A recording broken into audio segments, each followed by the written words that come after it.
அன்பு தேவனுடைய பிள்ளைகளே, தேவன் இன்னைக்கு நமக்கு வாக்கு பண்ணியிருக்கிறார். ஏசாயா 30வது அதிகாரம் 19வது வசனம். சீயோனை சார்ந்த ஜனங்கள் எருசலேமில் வாசமாயிருப்பார்கள். இனி நீ அழுது கொண்டிராய். உன் கூப்பிடுதலின் சத்தத்துக்கு அவர் உருக்கமாய் இறங்கி அதை கேட்டவுடனே உனக்கு மறு உத்தரவு அருளுவார். விசுவாசிக்கிறீங்களா? ஆமேன். இனி நீங்க அழுது கொண்டிருக்கிற தேவையே இல்லை. ஆமாங்க, வருஷம் வருஷம் இதே தாங்க சொல்கிறீங்க. ஆனால் ஒவ்வொரு வருஷமும் பாடுகள் மேலே பாடுகள் தான் வருது அப்படிங்கிறீங்களா? கவலைப்படாதீங்க.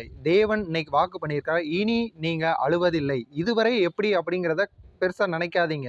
இதுவரை எவ்வளோ நன்மைகளையும் நீங்கள் அனுபவிச்சிருக்கீங்க. அது உங்களுக்கு தெரியாமல் இருக்கலாம்.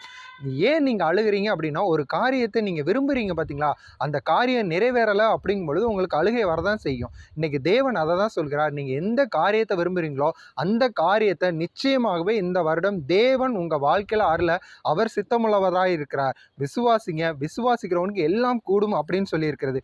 முந்தினவைகளை நினைக்க வேண்டாம், பூர்வமானவைகளை சிந்திக்க வேண்டாம். இதோ மறுபடியும் தேவன் சொல்கிறார், இதோ புதிய காரியத்தை செய்கிறேன் அப்படின்னு. அந்த புதிய காரியத்தை, உங்கள் விருப்பங்களை நீங்கள் எதிர்நோக்கி ஆவலோடு இருங்க.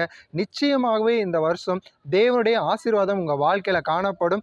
தேவனுடைய வார்த்தை சொல்கிறபடி தேவனுடைய இரக்கம், கிருபை உங்களோடு கூட இருந்து நீங்கள் எந்த காரியத்திற்காக இத்தனை நாள் அழுதீங்களோ அந்த அழுகை எல்லாம் மாறி ஆனந்த களிப்பு உண்டாகும்படியாக தேவனுடைய தயவுள்ள கரம் உங்களோடு கூட இருந்து இந்த 2025ஆம் வருடத்தை ஆசீர்வாதமாய் அனுபவிக்கும்படியாக தேவனுடைய தயவு உங்கள் கூட இருந்து உங்களை வழிநடத்தும்.